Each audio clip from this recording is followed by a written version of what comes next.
Well, there's a pretty clear contrast between Sydney and Melbourne's approach to the spread of this Delta variant. One state has locked down hard and fast, the other has tried to stay open. With her analysis, infectious diseases expert Dr. Michelle Ananda-Rajah joins us now from Melbourne. Michelle, great to see you again. So what do you make of Victorian Premier Daniel Andrews' call late yesterday? Yeah, I think it was, the right call. He's going in hard and fast in order for us to get out of this as quickly as possible. We've seen from the experience of Sydney that this is actually the right way to do things.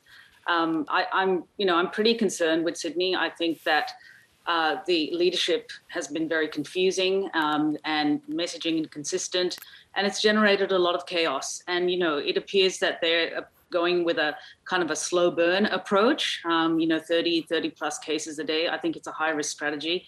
And, it just seems to be, death by 1,000 cuts, which really is not necessary. There've been now independent analyses, both from the University of Melbourne and the Burnett Institute, which has both showed that modelling, if you go in hard and fast, you can get out of this as quickly as possible. So I fully support the Victorian approach. OK, you raise an interesting point there because we had, 35 cases in Sydney yesterday that were infectious either fully or in part in the community. That number, as you know, Michelle, has stayed stubbornly high.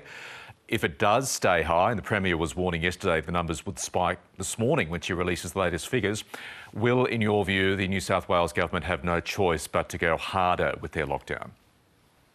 Yeah, this is a really high-risk strategy. I don't know why they're just staring at these numbers day after day after day when they know what the modelling is going to show, that this is going to stretch out potentially for months. How much morbidity, mortality, uncertainty can they tolerate? The issue here is that if this stretches out at this sort of level of restriction, stage 3, say, for the next few months, you're going to end up with a community that is going to become incredibly fatigued and potentially non-compliant with the restrictions because it's quite a burden on them already. We've seen a few days ago lines stretching out for kilometres as essential workers, right, were waiting up to 6 hours for testing.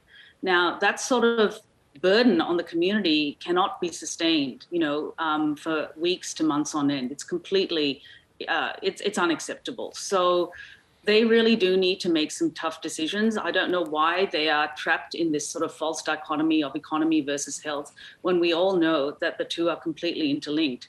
So I think they need to put health first and follow the science because they'll get out of this a lot faster. OK, but just on that front, on the economy, Gladys Berejiklian is saying that she doesn't want to unnecessarily burden people when she's asked about why she hasn't gone for a full lockdown, closing all non-essential retail. What do you say to that? You know what? You've got to make it easy for people to do the right thing. So if you have retail open, there's just far too much temptation to wander in, pick up a pair of shoes or buy a dress or, buy some whatever. So I would say to her that, to be a leader, you've got to make the tough decisions. And that doesn't mean that you're necessarily popular.